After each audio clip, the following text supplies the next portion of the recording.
অ্যামাজনে একটা নতুন লঞ্চ করা প্রোডাক্টের সেল কেমন হয়। সো দর্শক, আমরা এখন অ্যামাজনে একটা নিউ লঞ্চ প্রোডাক্টের সেলস ড্যাশবোর্ড দেখব। এখান থেকে রিয়েল ডাটা দেখে বোঝার চেষ্টা করব একটা নিউ লঞ্চ প্রোডাক্টের সেল কেমন আসে। আপনাদের অনেকেরই একটা প্রশ্ন থাকে যে একটা প্রোডাক্ট লঞ্চ করার কতদিন পর থেকে প্রফিট আসা শুরু করে, আমরা সেটাই বোঝার চেষ্টা করব। এই যে এই প্রোডাক্টটা 8-9 মাস আগে লঞ্চ করা হয়েছে। এটা মূলত একটা স্কিন কেয়ার প্রোডাক্ট। আমরা স্ক্রিনে এখন প্রোডাক্টটির লাস্ট 3 মাসের ডাটা দেখব।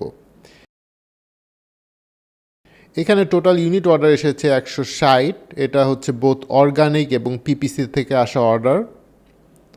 আর এখানে যদি আপনি সেলস দেখেন, এটা হচ্ছে $3900, অলমোস্ট 4000। সো দর্শক, নতুন লঞ্চ হওয়া একটা প্রোডাক্ট থেকে লাস্ট 3 মাসের সেলস দেখলাম আমরা।